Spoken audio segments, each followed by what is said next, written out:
Welcome back to the Superhuman Podcast, the first ever health tech podcast dedicated to exploring the newest and most powerful technologies and breakthroughs that elevate human health, fitness, performance, and personal agency. I'm your host, Marty Hendricks, and today we have an absolutely phenomenal guest, Ariana Hoffman. Ariana is a superstar growth product leader at Henry Meds, a telehealth platform completely transforming healthcare by making critical medications incredibly affordable and accessible to everyone. Her impressive career includes roles at elite health tech companies like Salvo Health, Cerebral, Obey Fitness, and Future. With nearly a decade of exceptional experience as a strength and conditioning coach and personal trainer, Ariana has masterfully trained elite athletes, excelled in Olympic weightlifting competitions, and expertly coached a wide range of clients from young athletes to top tier professionals. She holds a prestigious master's in coaching science from University College Dublin and certifications from the world renowned USA weightlifting and CrossFit organizations. Ariana is also a researcher publishing outstanding studies, which I've read and we can talk about, on EMG, electromyographic activity, and weightlifting.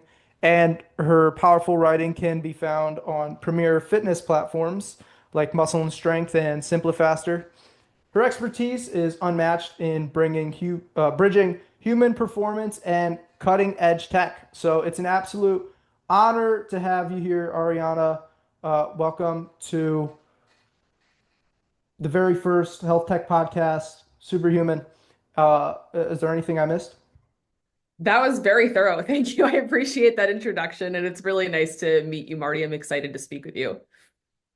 Sweet. Okay. So, all right. First question I had is kind of a basic question, but so in your story throughout your socials and LinkedIn and articles, you've said that weightlifting has been a primary driver that's transformed your health. Mhm. And, nowadays a lot of people take steroids, a lot of people ego lift. And so I want to know exactly, you know, how can you use weightlifting to benefit your health beyond aesthetics, like for health and longevity, maybe posture, and where does it cross the line into unhealthy? How do you lift for health? Yeah, I think I really love the way that you worded that question because I think a lot of people automatically assume that bodybuilding or lifting weights is purely for aesthetic reasons. And sure, I think I can admit that's why I started in the first place. However, I've seen so many improvements in my overall quality of life. As you alluded to, so when I was a freshman in college, I got diagnosed with Lyme disease, and that was sort of the impetus to like really kickstart my fitness journey. I felt awful. I was always a skinnier kid, but typical college student, gained a little bit of weight, and more importantly, I was just sleeping all day. My joints hurt. So I was like, I have to do something about this. And I decided to take a fitness class that was part of my college curriculum. And I was like, all right, I have to do this for credit, pass, fail. This is going to force me to go at least twice a week, and hopefully I'll want to go more. And I found that not only was I losing weight, of course, but actually, like I was so much less tired. I had zero joint pain. My overall energy levels were just far greater, and it completely changed my life. I was like, oh my God, I can't believe I've been avoiding this for so long.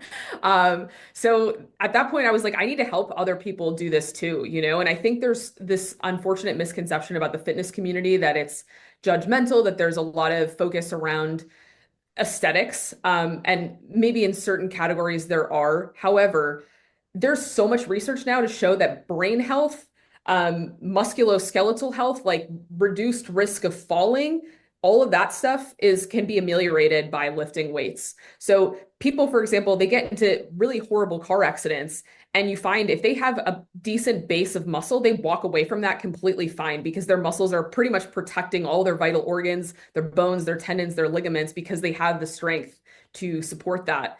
As we age, especially women pre and post menopausal, bone density drops greatly. And so for women who have that base of strength, they're actually going to help prevent some of that bone loss later in life. That is ultimately going to have a tremendous impact on their overall health outcomes. And then similarly for cognitive function, tons of research is coming out now around reducing Alzheimer's risk, reducing all-cause mortality for pretty much any type of cancer. Significant correlations between strength training and a myriad of health conditions. So I'm very excited that there's been more of a shift in the industry to emphasize those things and not purely just like you're going to look great in a bathing suit. That's brilliantly said. Yeah, I think I saw somewhere that like physical fitness is the highest indicator of preserved IQ also like through age.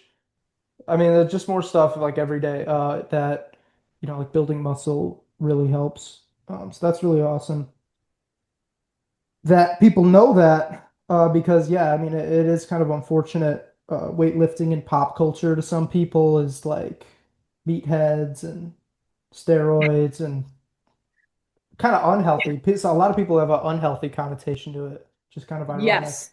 And to go back to like your earlier comment about maybe some ways that it might be unhealthy. So I've kind of spanned every single different training methodology throughout the last 10 or so years. And I definitely did have periods of my strength training career where I was training for ego, I was being stupid, I was overtraining, hurting myself. And I got to a point where I was like, all right, I don't want to compete in the Olympics. I'm just trying to be a fit person and live my life and feel good, have longevity. And also, I don't want to hurt myself, you know? So I've become really intentional about listening to my body over time. There was a period of time where if my training program said I had to lift X amount of weight, I was like, I'm going to do it no matter how ugly this looks, no matter how slow it is, no matter how terrible it feels. And now I'm at the point where if a weight moves and it's not feeling good, I'm like, all right, I don't need to push it today. And I think it's really important that we all, unless again, if somebody is training for the Olympics, sometimes you kind of do have to just like tune out those signs from your body, but that's like not 99.999% of people. Um, so for the average person who's just looking to live a healthy life, you really need to listen to the signals of your body. If something doesn't feel right, I always say there's a difference between pushing through discomfort, which is this is difficult and I don't enjoy it. Like, that last rep of a bicep curl was a burn and I pushed myself and ow, that hurt. It didn't feel right. And so I think as a person who's training, it's very important to discern what is just pushing through discomfort of adaptation versus like risking injury. And I think most people have a general awareness of what that feels like. So being able to tap into that and also making sure that you're eating commensurate with your goals. So if you are coupling extremely low calorie diets with extremely high intensity, high volume workouts, that's a recipe for disaster because you're kind of just burning the candle at both ends. Um, Mm. so training and eating for performance, making sure that you're eating enough and intelligently to kind of like fuel your goals. Okay, so what's some practical ways that people can put this into practice? Some heuristics for eating commensurate with lifting, knowing when they're pushing it like going to failure versus um like okay maybe there's tendon or bone problems or connective tissue problems or strains, etc. So, first and foremost, if you're having some recurring musculoskeletal pain, definitely get that checked out by either an orthopedist, a physical therapist, somebody that you trust. If it's like, hey, this kind of hurt a little bit, stop right there. You don't need to push out an extra rep. Um, Okay. and definitely like learning the difference between like a deep muscle burn and that nagging tendon pain, I think could be a really valuable skill.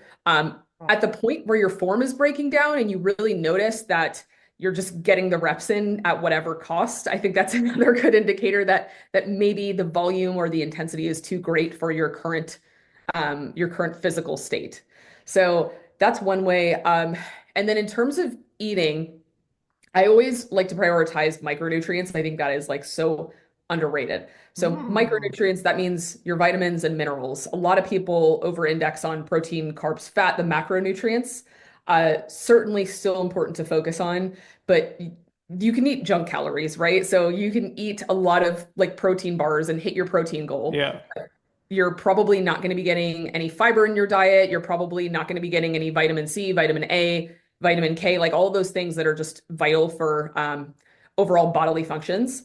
And making sure that the quality of calories you're eating is high. Not to say that you need to eat perfectly. Of course, if you want to have a little splurge every once in a while, go ahead. But being intentional about where your calories are coming from.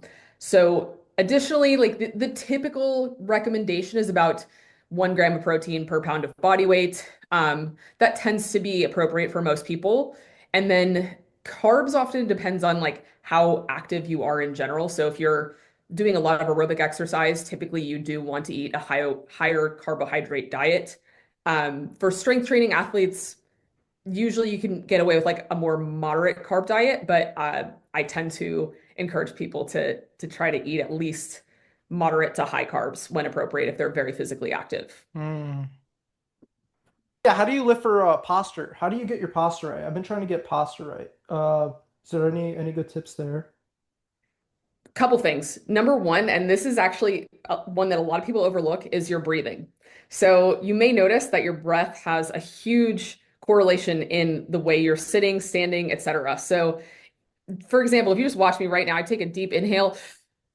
What happens, right? I tend to shrug my shoulders. You see the muscles in my neck become overly engaged. That is typically the type of breath you see in the like fight or flight state. So if someone's Mm. anxious, stressed, they tend to do neck and chest breathing. Their breaths become more shallow, and they tend to get like really tight in these anterior neck muscles here.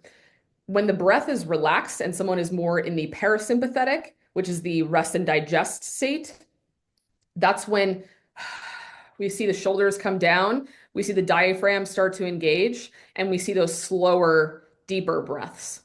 So the diaphragm is actually this big umbrella-shaped muscle that sits underneath the rib cage, and it expands when we inhale and then contracts when we exhale.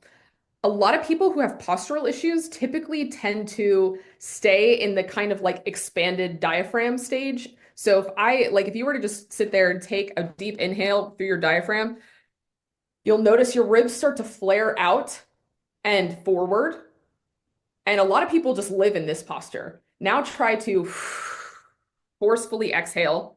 And what you'll see is your rib cage starts to depress, which means it's pushing now downwards, and you're actually engaging the abdominal muscles. Do you feel that? You almost want to breathe out like Yeah. you're blowing out a candle on a birthday cake. That's what I always tell people. So the breath has a really strong correlation with overall posture. And I think a lot of people Hmm. just frame it from the context of, oh, I need to train these certain muscles. But if, Mm. regardless of how strong you are, if you're not breathing correctly, your posture is going to be horrible. So again, that fight or flight state that a lot of people are stuck in tends to contribute to that forward head posture, tight neck muscles, just shrug shoulders, overactive traps. So I would say first and foremost, try to do some breathing exercises, whether that's in the form of meditation. There are a Mm. million different like methodologies or ideas around the breath. I would say Julie Wiebe, that's Wiebe, I believe. She is an amazing physical therapist, talks a lot about the pelvic floor breathing, the piston breath specifically. Definitely go look up her resources. She's fantastic. But there are tons of different breathing drills online. I can share some with you if you want to put them in the show notes later. But can't over or underemphasize how important that is. And then secondly, posture also depends on what end of the spectrum you're on. And by that I mean women tend to be hypermobile. That means they have usually more range of motion than they need. So think about like a dancer or a gymnast, how they're super bendy, super flexible. However, that comes at a cost sometimes where when you take the joints to beyond end range, now you can potentially put a lot of stress on the ligaments and the tendons. So you see a lot of like dislocations with this type of population. Maybe ankle dislocations, shoulder dislocations, or just like overextension injuries. That population typically needs to learn control at end range. So teaching them what end range feels like. I made a video like years ago. That was probably one of my more popular YouTube videos back in the day about rib posture. So for this population, they tend to have a flared rib posture. The ribs stick out and up. And what they need to learn is bracing the core, pushing the ribs down towards the hips, and then thinking about maintaining that tension in their abdomen. Now we have the opposite end of the spectrum, which is the tighter, hypomobile individuals. So oftentimes I find men tend to be on the tighter end of the spectrum, women tend to be on the lax end of the spectrum. Not universal. Of course, there are exceptions to each rule, but that's just been my personal experience. So a lot of men, for example, if you tell them to put their hand over their head or their arm over their head, this is like end range for them because their lats are so tight. So if you ask them to do an overhead squat, I've seen a lot of men really struggle with this. That was pretty What are we good. That trying was to do pretty here? good. Wait, what are we trying to do here? Just trying to get both your arms overhead. So ideally you want like your biceps to be in line with your ears. I've seen some people where their end range is kind of like right here. That's about where they stop without bending their elbows. That was pretty good. Um, so for this population, they have the opposite where they might actually be like a little bit hunchbacked. Like maybe it's not going to be extremely obvious, but typically tend to have shoulders forward. You see these guys get a lot of bicep tears, pec tears. Yeah. Those are like the common injuries because they bench a lot, which is also just reinforcing these horrible patterns. Like, Hmm. don't get me wrong, I love a good bench press session, but if you're benching like 4 times a week and you can bench more than you squat, that's a problem. But I digress. So these guys tend to have really tight pecs. So doing some work to counteract that. Oftentimes that can be using a tennis ball or a foam roller or a lacrosse ball on the lats, really loosening out the pecs and the lats where a lot of that tension is going to be. And then teaching them again how to engage the diaphragm and stop kind of like breathing into their necks. I also like to do a thoracic stretch on a foam roller. So it's hard to explain some of this just using my words, but basically you would be laying on the ground, you put a foam roller right under the base of your rib cage, and you want to kind of like extend, reach your arms up, and try to get that stretch in the anterior uh, core. So it really depends on like which end of the spectrum you fall on. And if you don't know, I would say definitely ask a friend who's a personal trainer or a physical therapist. They might be able to help. Or sometimes even taking a video or a photo of yourself, you'd be surprised what you might learn. Okay. Okay. Okay. Thank you. Yeah, that's good. Okay, and then as for the exercise, okay, so we got breathing. As for exercises, I've heard that face pulls are good. Is that good? What Yeah, else is big there? big fan of face pulls. So without getting like too into the anatomy piece of it, you have even within like the same muscle, different parts of the same muscle kind of have different functions. So face pulls tend to engage the lower traps. So think those, if you don't know what the traps are, those larger muscles that kind of sit right above your shoulders. The traps actually extend all the way down to kind of like your mid back. Hmm. So face pulls really engage the rear delts and the lower traps, which is great for kind of encouraging that relaxed shoulder posture. Okay, got it, got it, got it. Is there anything else than face pulls?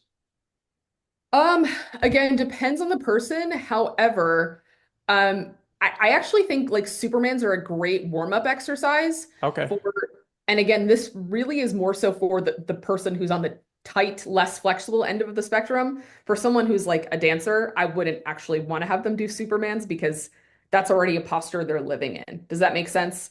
Um, so I think Oh, for that population, something like Supermans or Ys and Ts, which is basically where you're bent over and then lifting your arms above your head like this. Ts would be coming out more in this sort of a position. So you'd be either on a bench or bent over. okay, got it, got it, got it, got it. Thank you, thank you. I'm gonna probably incorporate these in in my workout that I'm gonna do right after this. So thank you. Awesome. All right, we can go on to the next question then, which is um, how do you balance weightlifting, cardio, and recovery? I'm not really sure what the best balance is right now. Yeah, it's, And I think, mobility yeah, too. I think it's an ever evolving trend for me personally. So I've had like so many different evolutions of my fitness career over the years. Some years where I was really strong, but my aerobic capacity was horrible. Some years like during the pandemic where I had no access to heavy weights, where my aerobic capacity was amazing, but I was super weak, at least comparatively. Hmm. And now I feel like I've gotten to that sweet spot where I'm trying to be more well-rounded and intentional. Um, for me personally, I typically train, so I lift weights 5 days a week. I actually just started doing martial arts as well. So I'm doing Muay Thai now, which is very new for me. Still lots to learn there, but I'm doing that twice a week. And then oftentimes I will add a run that's usually like 30 to 40 minutes after one of my lifting sessions. So I try to take one complete day off. Now that's what works for me. And again, I have days where I wake up and I'm like, I feel super sore today. I don't need to train. So I do really try to listen to my body. I'll take 2 days off if I need, where I don't do anything and use it as just a walking day. But I think in general, 2 days of cardio and like 4 days ideally of strength training will work well for most people. Um, so this is going to be a hot take. I personally, for myself, don't do mobility work. Hmm. And I found that I actually fall more towards the other end of the spectrum I was telling you about earlier, where I'm Hmm. very naturally pretty flexible. So it just hasn't, I've never been limited in terms of like getting into a position for a lift that I needed to. Um, However, for somebody who's tighter, I would say they should be starting each workout ideally with like 10 minutes of mobility. It doesn't need to be a full day. Or if you want to break it up on your recovery day, just spend that time doing some foam rolling or some of those postural exercises like the breathing drills, the body weight Y's and T's. I think the recovery day is like the perfect opportunity for that. But my goal personally, and I recommend this to everyone, do as many varied exercises or activities as you can. Like I just started doing pickleball also. Like I love to run occasionally, martial arts. So like I think for most people, being well-rounded, trying different sports, trying different activities often is really valuable both for motor learning and just overall health. Okay. Okay. What's motor learning? Basically, just training different skill sets for your brain. So think like with racket sports, um, peripheral vision is really important, right? Like Hmm. your hand-eye coordination, those sorts of skills that will make you more of a well-rounded person. Obviously, each sport kind of has its own unique demands in terms of the types of athleticism or activities that are required. So teaching your brain those new skills, forming new neural pathways, so to speak, that's really valuable. Okay, so like more different what's it called? Mind muscle connections? Yeah, Am I that's a thinking great way on to. the right is that the right term to use?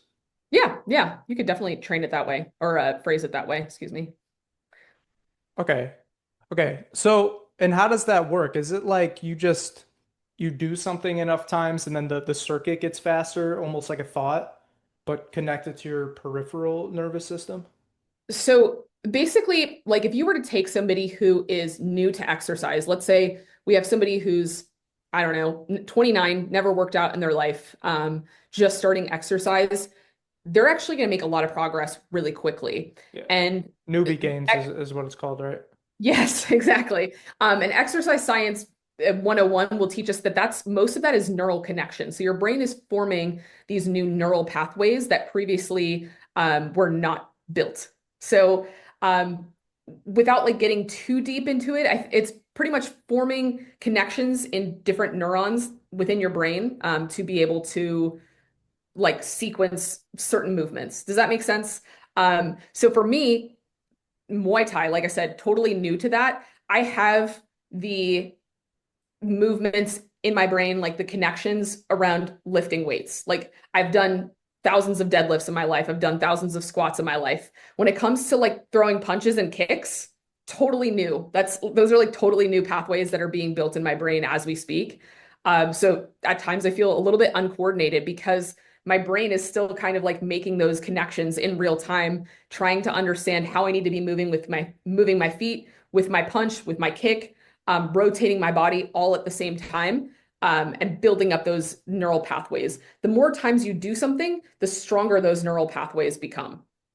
So, okay, one question. Okay, so I didn't know this at all. So you're saying the newbie gains are because of um, newly forming mind muscle connections, neural pathways firing faster? Exactly.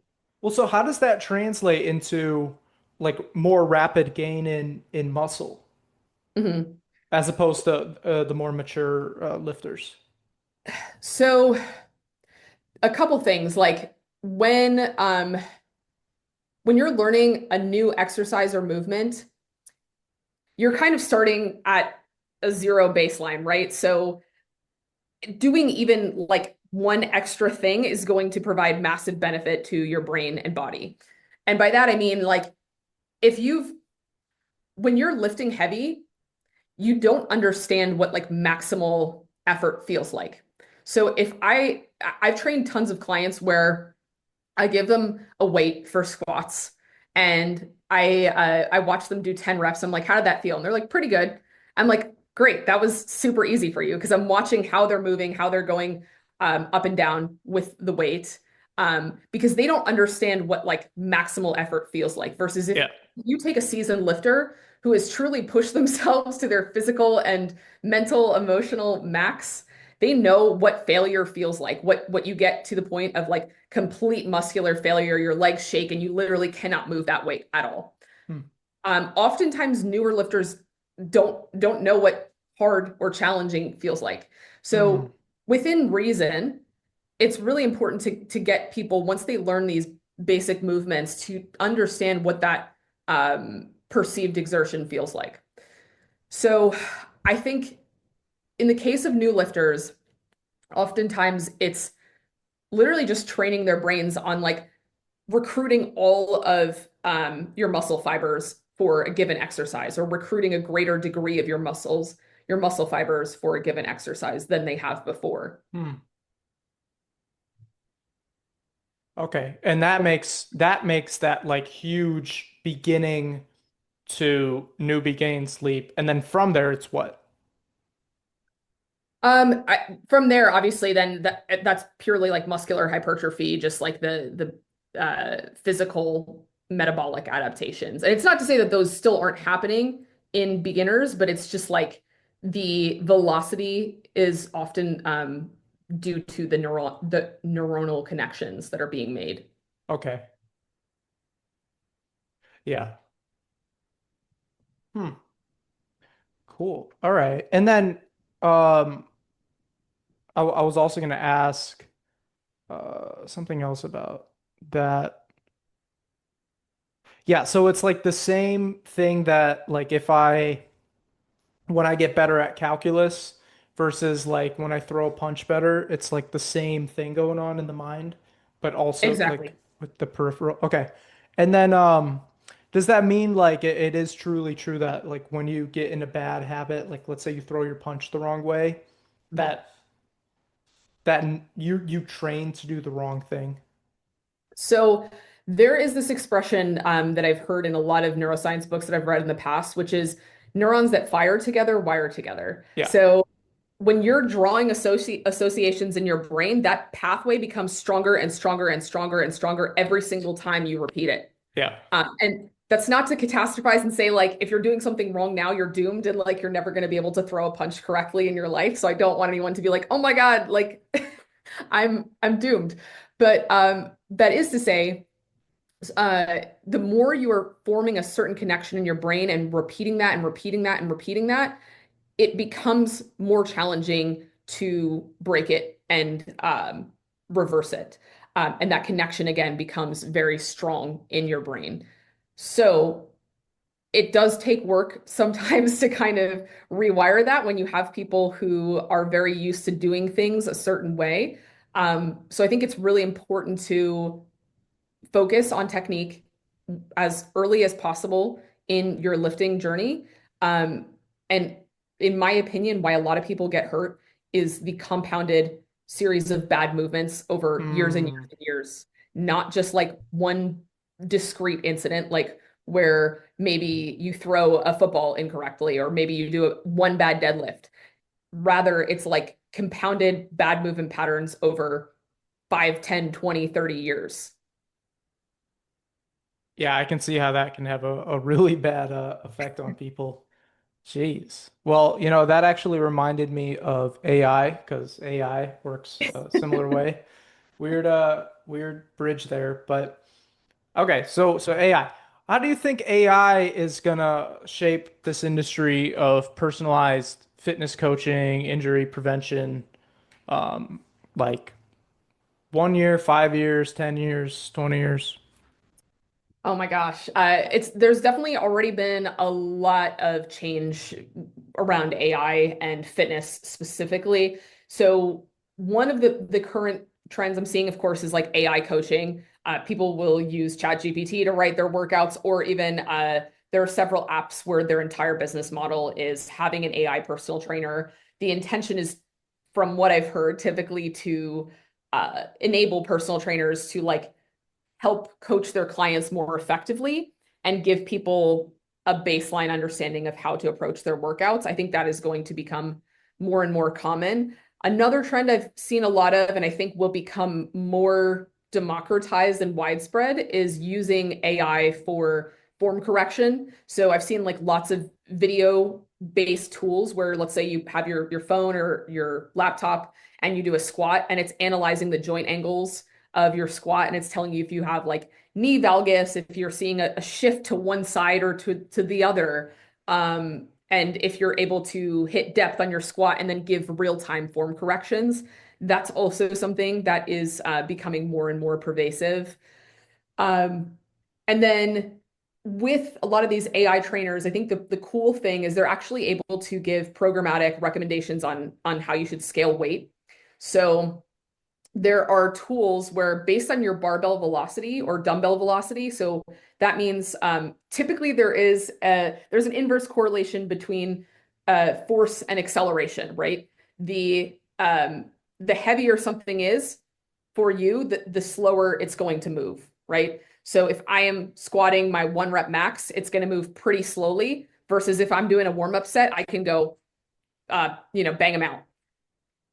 There are a lot of AI tools now that can actually recommend what your 1 rep max might be based on how fast you're able to move the bar.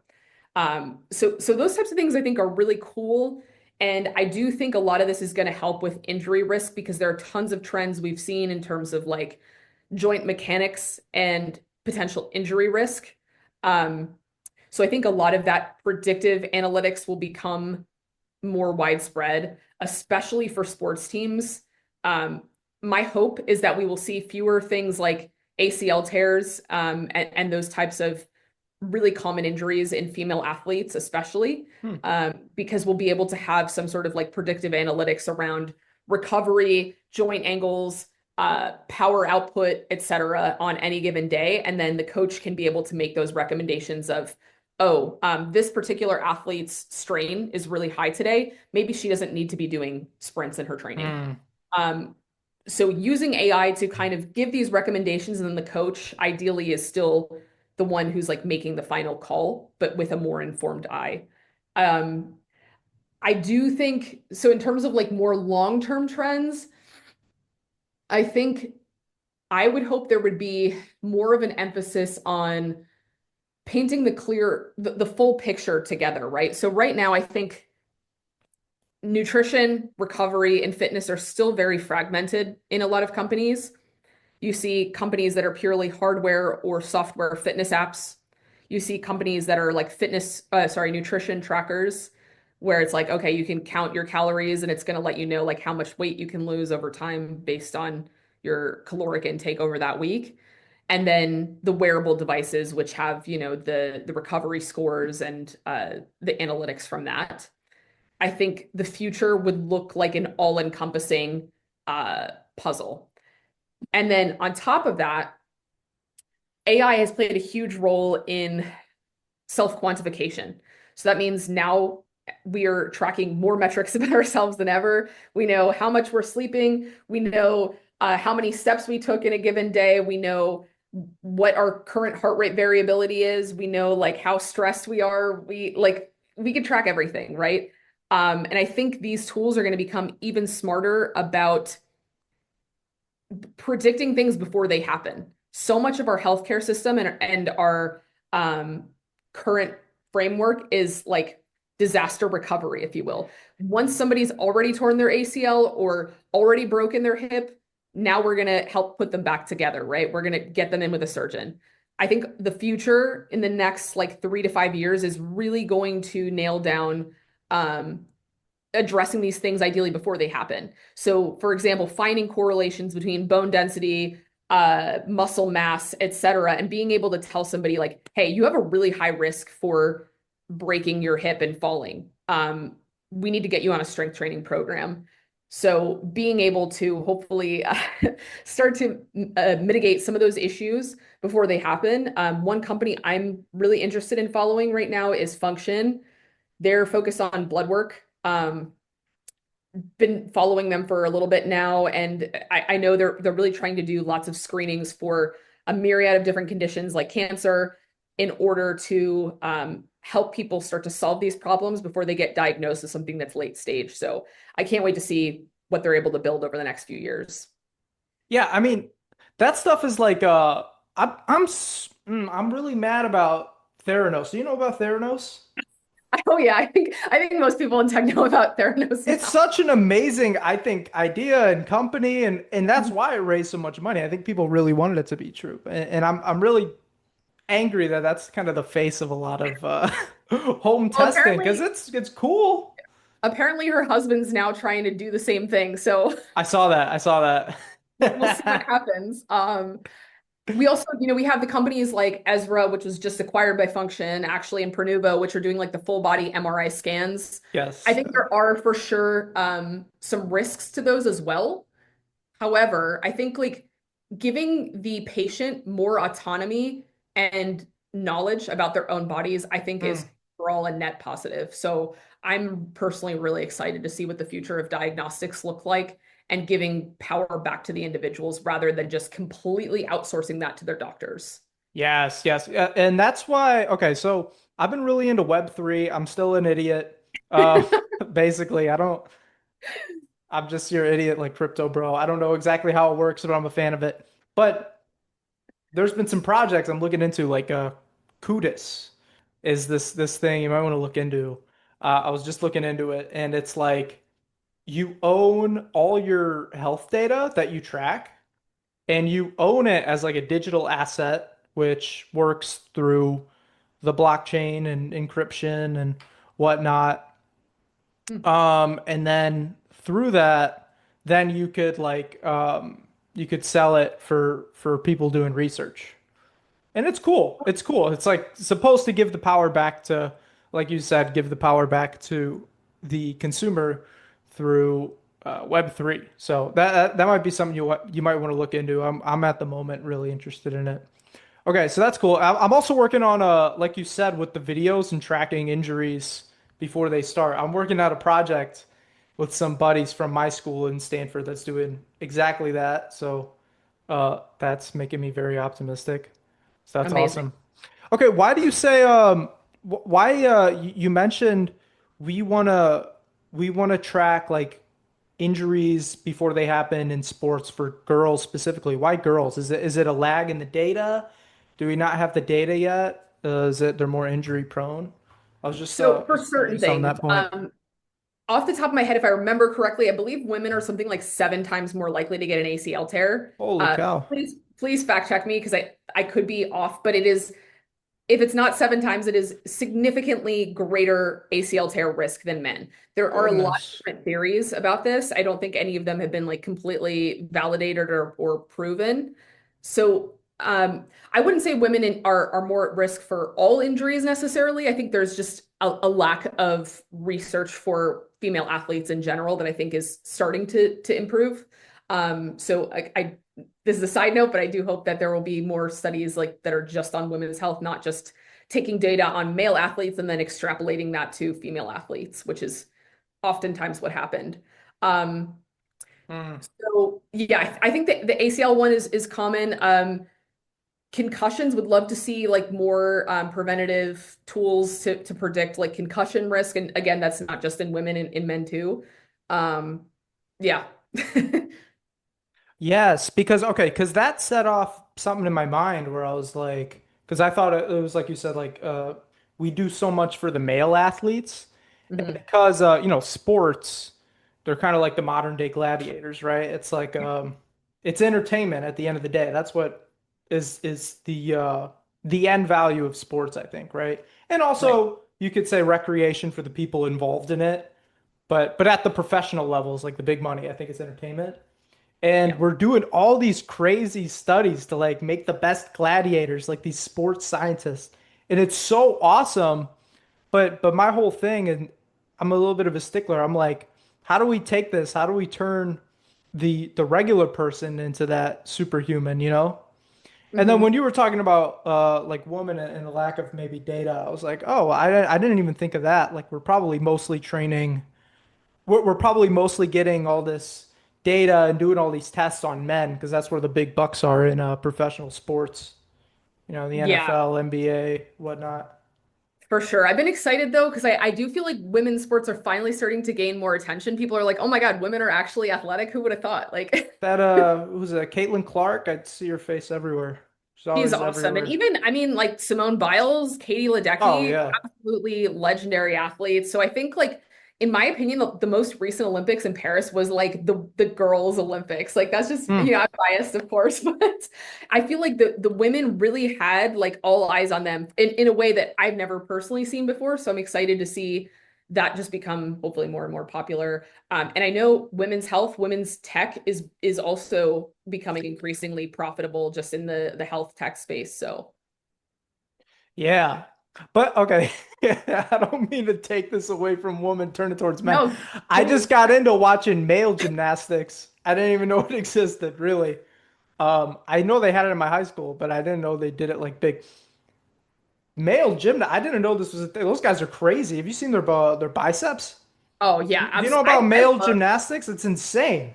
These I guys love are nuts. gymnastics in general, like forever wishing I had been a gymnast as a child. But watching, yeah, even men's gymnastics on the rings, like the Iron Cross and They're whatnot, it's crazy. incredible. They're crazy, and they're Incredible. short too. They're like really short guys. It's interesting.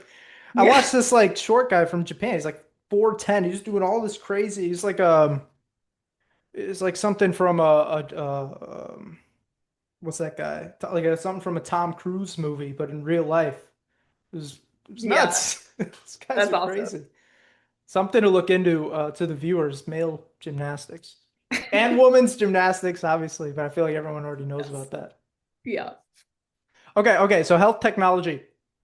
All right, so we talked about AI, wearables. All right, I got currently on 3 wearables at the moment. Wow. That's Yeah. awesome. I didn't even see all of them. Okay, nice. This is a lesser known one. This is very interesting. It's called a Pavlok. It Not shocks heard you. of them. So you Oh my press a button and it shocks you. So if I'm like distracted in class, I'll shock myself. I absolutely need one of those. So if you have a link, please. But right, so Pavlok, like Pavlov, Love like it. Pavlov. Yeah. Okay, but okay, so wearables. Um, where's the wearable device industry maybe lacking right now? Like, if you could make a new wearable, what would it do? Because okay, so you said one, like you said that it's very fragmented right now. Like one company does nutrition, then one company does more physiological things. Okay, so maybe is it comprehensive or like where's the wearable industry lacking right now? A couple things. I mean, first of all, I think price point for most of these are just becoming more and more prohibitive for most people. Mm, So a lot of them, not only is the hardware itself expensive, but then you have the monthly subscription on top of that, which for people who prioritize having that data, I think, they're willing to pay for it. But for the average person paying for a $300 ring plus paying, what is it, like 50 some odd dollars a month on top of that, I mean, uh, and from what I understand, I think like Whoop is also changing their model to now have like you have to pay another tier if you want sort of like premium insights and whatnot. So I get it. Businesses need to make money, but I think I'm just I would love to shift away from like this constant subscription model in general, but that's a whole separate rant I could go down.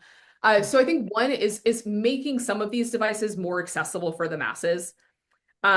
Two, for me, is giving actionable insights. So when I personally used Whoop and the Apple Watch, I failed, like I had the data now, but I didn't really feel like it was giving me next steps of what I should be doing. It would say like, hey, you're not recovered today, or hey, you're very recovered today. Go figure it out. Yeah. Yeah. Um, and granted, I haven't used Whoop in the last year or two, so I know they've like updated their hardware and software tremendously since then.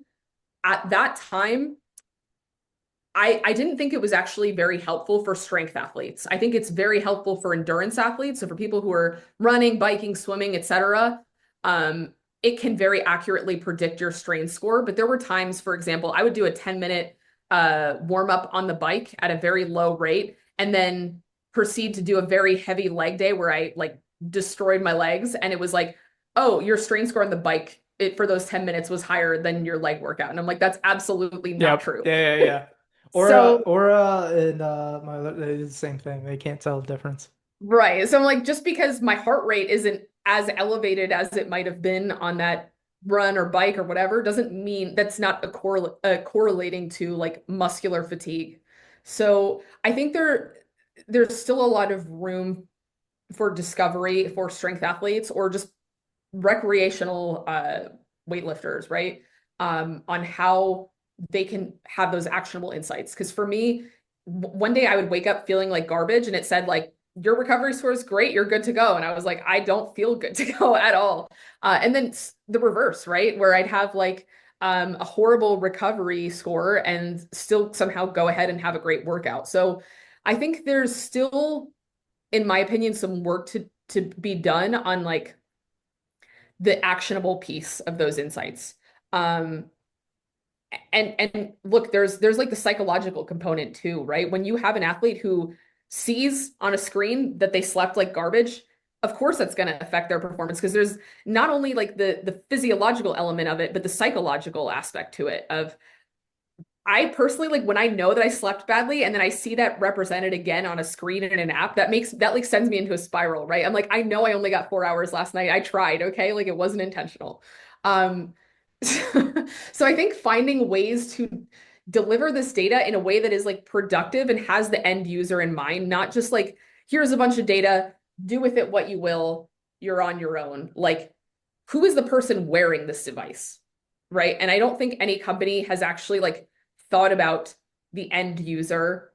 Not to say they haven't thought about the end user, sorry. They haven't thought about how that person is interpreting that information and acting upon it. And I think driven, in my opinion, as much value as they could from that. Um, so, for example, I think there's value to knowing like if you maybe underate the day before, maybe you just had a really busy day, you were only able to eat like 500 calories that day for whatever reason, you probably shouldn't go ahead and do a 10-mile run the next day. And having something that is like putting those pieces together, I think still does not exist to my knowledge. So I would love to see somebody build a product like that. Mm. Yeah, and okay, I can see the product mind come through here thinking about end user. But yeah, there definitely needs to be some type of Steve Jobs leap in wearables because I think there's this big famous Vox article, me being in wearables and stuff, some people send it to me about like there's been a study that some guy wore a bunch of wearables, tracked everything, and then the biggest thing that came out of it is he just got more anxious about his numbers. Yeah, So Yeah, I was that person for sure. I yeah. don't wear any anymore because I genuinely felt like for me personally, it was anxiety inducing. And then I felt like I had this competition with myself that I didn't train hard enough if my strain score wasn't like where it had been previously. I'm like, oh my God, did I like I should have done more reps. I should have so then I'm just like spiraling, trying to think of like, man, should I work out more? Like, should I do more? Um, one other thing I want to mention too, battery life needs to be addressed because I, as a consumer, I don't want to charge more devices. I'm so tired of plugging my phone in, plugging my laptop in, plugging my headphones in, like charging devices all day. Whoop does have a pretty good battery life from what I remember. I'm not sure what the Aura is. How do you feel about that one? Yeah, I just charge it like I don't wear it to workouts because like the iron scratches it, like Mm, the metal yeah. scratches it, and I obviously don't wear it in the shower, so I just charge it when I work out and shower. But it's still annoying that I have to remember it. Sometimes I don't. So like you said, I don't want to have to charge another thing. So I would ideally not charge it, but it's not too bad. It lasts pretty long. Uh, my Mhm. dad, my dad had to one up me. He's got the four. I've got the three. The four is apparently a lot better. So, Okay. Yeah, the Apple Watch was horrible. It was literally like I felt like I had to oh, it charge is that thing bad. Yeah. every 4 hours. I was like, So I hate this. yeah. Sorry, Apple. No, I mean, not a lot of Apple is unfortunate. How do you feel about Apple? I feel like they're not innovating as much as they can. Look at like what with the AI too. They haven't done anything. I I'm know. It's It's such a just shame. so disappointing. I'm such a Steve Jobs fan. I'm just this baby Yeah. they destroyed. I don't know. I know. I think I've seen like lots of posts about how they are kind of losing the AI game right now and they're trying to like make strategic acquisitions. Yeah. Um, Within health specifically too, like they have so much data. So if you go into like you don't even have to have a wearable device. If you go into the health app on your iPhone, your phone is taking stride Yeah. length, symmetry of your gait, the speed at which you walk. Like it knows a lot of things about your body and the way it moves, and it's not giving you any insights on that.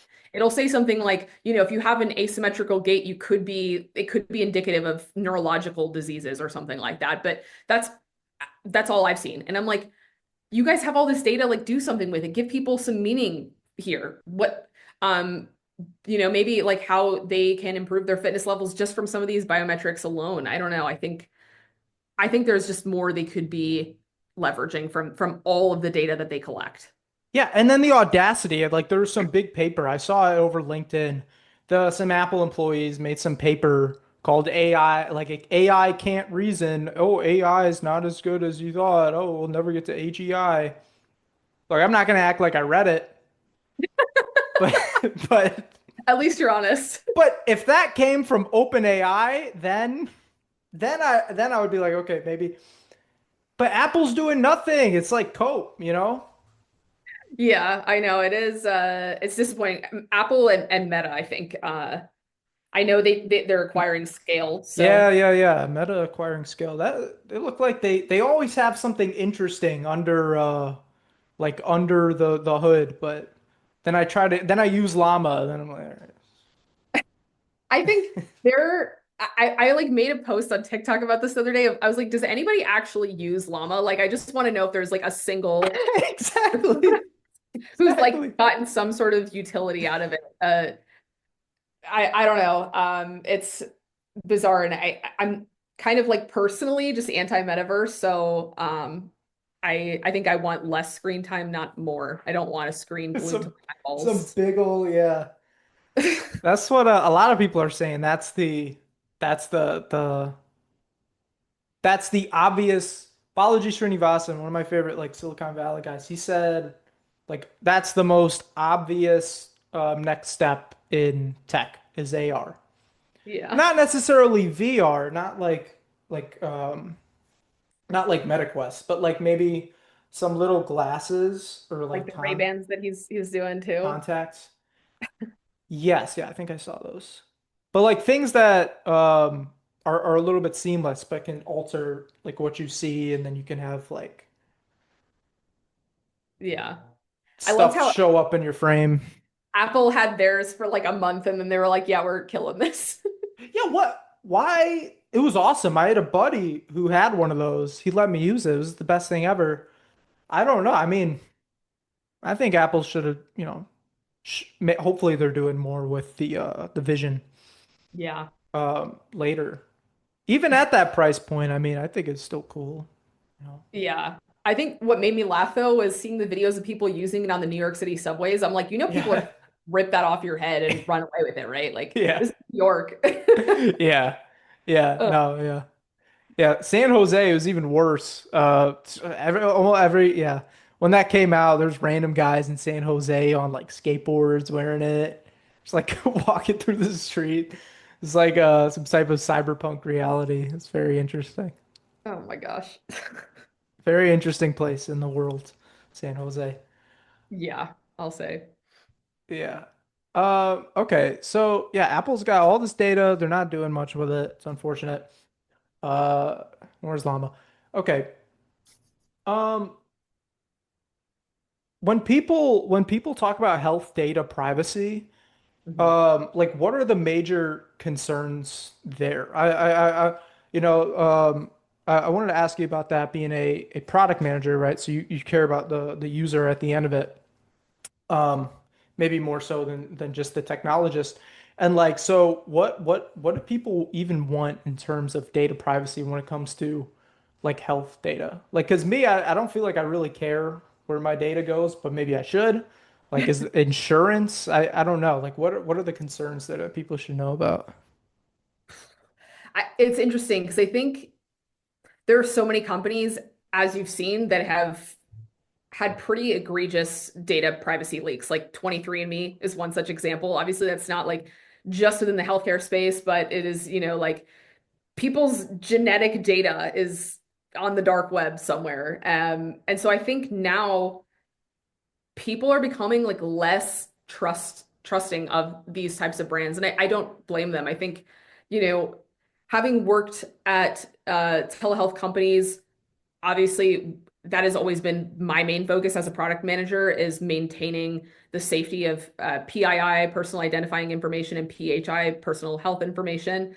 But there are definitely some companies where they say they're being HIPAA compliant, they act like they're being HIPAA compliant, and maybe are doing some things that are not so above board. So I do think it's important for consumers to be like mindful about the companies that they're using, the reputation of those brands. And there are some people that really do want to know, like they want copies of their health records. They want to know like what information is being stored about them, or will write in to have their records deleted, removed from a database. So I think they're every bit as right to do that. So I think it's really important to be mindful about the companies that you're using. Like, are they trustworthy brands? Like, do they, what are their credentials? Who are the people behind those companies? Because there certainly are a lot of bad actors in telehealth, as there are in like, in-person healthcare spaces. I think specifically in the like mental health space, I think that's one where people tend to be the most wary just because mental health is like a very sensitive space for people. They're potentially coming to you at their lowest point, they're most vulnerable, and they want to feel safe. So I think companies really need to make it a priority to uh, have patient data be as secure as possible to give them access to that data and act ethically. Okay, okay. Yeah. Okay, and that makes me think of Web3 again with protecting that data, encrypting it. So that's very interesting. Something I'm definitely going to look into more. Yeah, I know Uh, there was that huge call to action for people to delete their 23andMe data like after all those breaches. And it's stuff like that that's scary because you don't know where it's ending up, who's using it, like what their intentions are. Um, Especially when it comes to genetics, like definitely not the best. oh, that's terrible. Yeah, because I mean, like the first thing I think of is insurance, you know? Like Mm, that's yeah. crazy. Imagine like selling.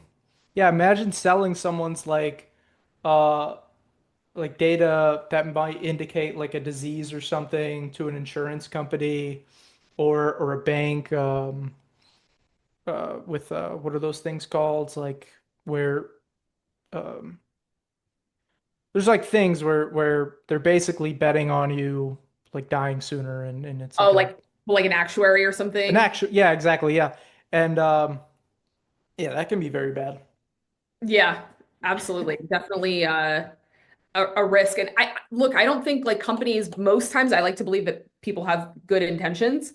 Sometimes it's not necessarily intentional, but like there are security risks. And I think like, it's always important to be aware from like a cybersecurity perspective. There are bad actors out there.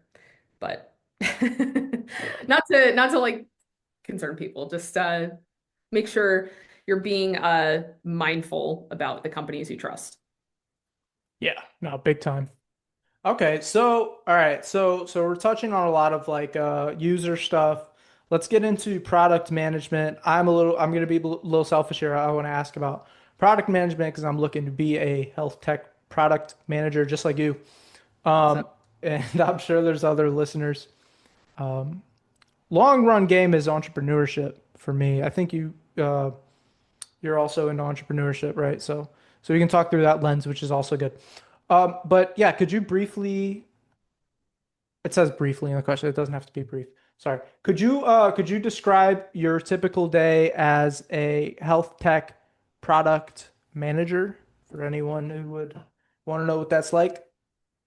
Yeah, so I've gotten the luxury to work in a variety of different spaces, from mental health to digestive health to now more on like the weight loss side of things. And obviously every category of consumer kind of has like their own needs. So I could start with like the mental health side. As I mentioned before, like with mental health products, people are potentially using your product at the lowest point of their life. Um, I know many telehealth and mental health customers tend to be first time medication users and first time uh, a, like attending therapy for the first time. So with that in mind, you need to be like really intentional about your messaging, your branding. People need to feel safe and know that you actually care about them. It's not just like, here, we're going to give you medication and never talk to you again. So I think as a PM, my job is always making sure we're clearly setting the expectations for the customer to set them up for success on their journey with us, and then understanding their unique needs as a patient. Like ultimately, you want to show that you care about them, right? You want to build products that are hopefully going to make their lives better, easier, happier, healthier. Um, in the GI space, the products that I was working on was really focused on IBS, GERD, and SIBO patients. And so for a lot of IBS patients, they deal with discomfort, pain, for years sometimes before they're diagnosed, and they just kind of ignore it, and then finally they hit that breaking point where I'm like, I need help. I need somebody to give me guidance. And so building products that are empathetic, that are serving their needs, like I always try to speak to customers as often as possible, um, and really just understand their journeys with us. I think like as a PM, talking to customers cannot be understated. It seems like an obvious thing, but yet I think a lot of companies gloss over that. It's easy to make assumptions about who your customers are, but when you speak to them, sometimes you learn a completely different story. And then the other piece of my job is really understanding the competitive landscape. So now being in more of the weight loss space, semaglutide, GLP-1s, Ozempic, Wegovy has absolutely exploded in the last 2 years. It is something that a lot of people are interested in trying, using, and so people have maybe their own preconceived notions about it. And again, they're coming to you at a very vulnerable point of their lives. Maybe they've struggled with weight all of their life. They've tried diets, they've tried exercise, and for whatever reason, nothing's really stuck or worked for them. And building products that's going to make them feel safe, that's going to um, help them learn that weight loss is a long-term journey and not just a short-term sprint, even with medication. Um, so just trying to build for their unique needs as a customer is always my top priority. As a PM, like being able to work on mission-driven products is personally the most important thing for me. Mm. I want to build things that are ultimately, I think, making a better impact on the world. So uh, I've been very fortunate. Yeah, that's just great. Yeah. And yeah, the mission part, I kind of always like glossed over that aspect of things. I like to think of myself as a pragmatic guy, right? I was like whenever a company is like, oh, we're mission driven, oh, it impacts, like I'm just like, all right, Greta Thunberg, whatever. But getting into, I took a marketing class, and it just really got me thinking because I love to think that I loved AI, right? Before I was into health tech, I was really into AI, but then I saw how AI got used for like TikTok algorithms, and that really shifted the way I think about business and stuff because it's like. Um, that I just think it's terrible. Like the mental health effects that I see in front of me, like people my age and worse, younger, high school, middle school, etc. People on their screens for like 13 hours a day, can't focus on things. It's like real life dystopia there. So then I became thinking of like, all right, I need to do something that actually benefits people, or else I can't. It's just unsustainable, the guilt. So I agree with the mission part, and that's why health tech is pretty awesome. All right, semaglutides. Have you seen the South Park episode, the South Park movie on have you seen it? I have not. I need to. I used to watch Have South you heard Park a about lot. it? I've heard about it. I think I Okay. saw a clip on the internet, but I need to watch it. That It's sounds like really it's funny. it's amazing. It's amazing. It's like all of the like unhealthy like snack company mascots like Captain Crunch and the tiger from Frosted Flakes, they form like a cartel to make people um That's to, amazing. to make people stop taking semaglutides and instead have the doctors prescribe them Lizzo, like the Oh my singer, God. like the singer. That's so funny. It's hilarious. I showed it to my parents. They were cracking up. Okay. But yeah, semaglutides. That's cool to have worked in that because that's super relevant, right? Yes. I think the biggest thing is like the legislation and regulation is constantly changing. And so businesses need to react to that. For example, semaglutide just recently came off the FDA shortage list, meaning that like compounding pharmacies are not necessarily able to dispense certain types of medication. So the telehealth space is still new, right? It's been around for a while, but many of these issues are still like uncharted waters. And so I think a lot of companies are still trying to learn how to navigate that. So as a PM, like my job is always collaborating very closely with the compliance team, making sure that we are reacting to that and like pivoting as needed, building Hmm. products that are safe, compliant, etc. So it's just interesting to kind of see like how the shifts in the industry fall. Okay. Okay. Semaglutides coming off the FDA shortage list. Compounding pharmacies can't release it. Does that mean they're regulating, like banning more semaglutides, or there's going to be more semaglutides? So the long story short, Novo Nordisk and Eli Lilly are like the two big pharmaceutical companies in this space. And of course, like most pharmaceutical companies, they want money, right? They're Yeah. making a lot of money off of these medications, and other companies that are taking their market share potentially um, are affecting their bottom line. So a lot of times they want to control the number of companies that are able to prescribe these types of medications and the intellectual property over them. Of course, like I'm not going to proclaim to be an expert in that side. That's more like the medical, sorry, the legal team's domain. But yeah, it's been very interesting to kind of follow over the last few months. Okay, wait. So they're they're making it so that Eli Lilly can't sell as much? So Eli Lilly and Novo Nordisk are basically trying to prevent competitors from using compounded uh, compounded medications to dispense compounds that they think they have intellectual property over. So Oh, okay, I see. exactly. Got it. So long story short, they don't want people taking revenue away from them, which, Just like intellectual property rights. exactly. So Okay. it's a whole thing, and we'll kind of see where the cards fall, but Yeah. yeah. Well, I can see why, like, if you can't incentivize through intellectual property rights, people won't make things. So that there's probably two sides to that. Yeah. How do you feel about RFK Jr.?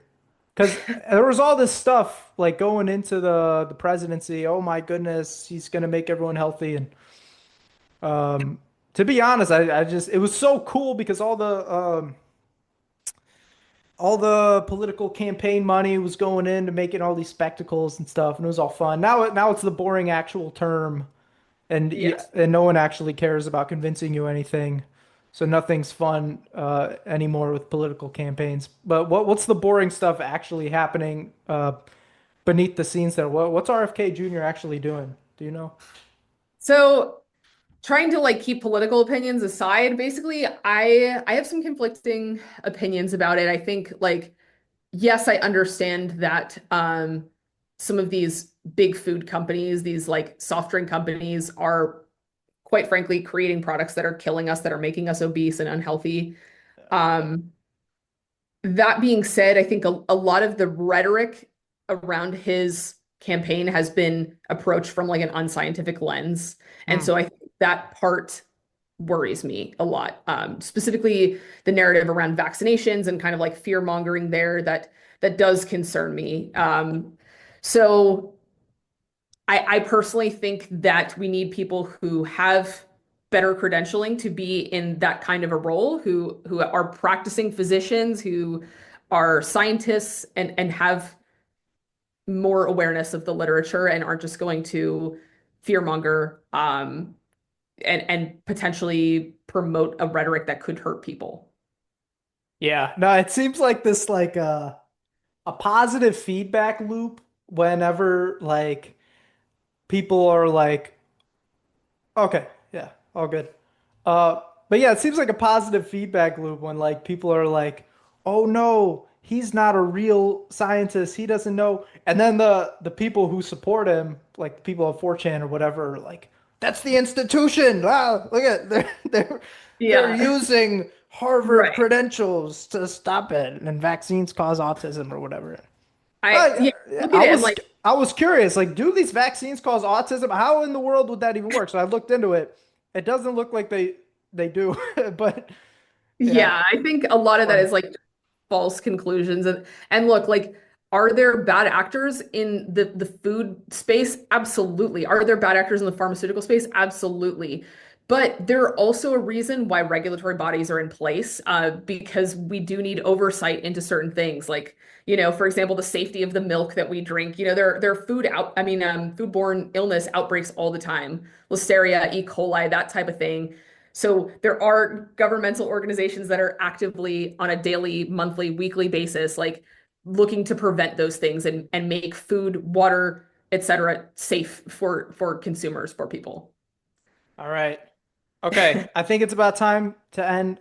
This was great. Thank you so much for the product insights, for the health insights, uh, everything. Okay, so lastly, is there anything you want to leave the viewers with? Any insights on health, health tech, people's data, Um, RFK, semaglutides, whatever?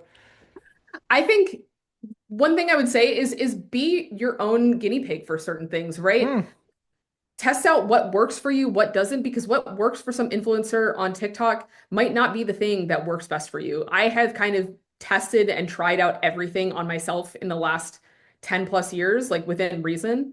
And that has led me to the point where I am now, where I feel like I have a very deep understanding of my body, when I can push myself, when I can't, what supplements work for me, what supplements don't, what types of training programs work for me, what doesn't. So within reason, like be your own test subject, be like listen to your body and learn what works for you. Don't just think just because some random person on the internet told you it was a good thing means it needs to work for you.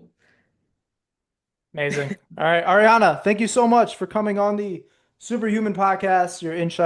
Your insights were sharp, honest, and incredibly useful, not just for athletes and technologists, but anyone looking into taking their health seriously. So I know that our listeners will be walking away smarter and more inspired than when this Zoom call started.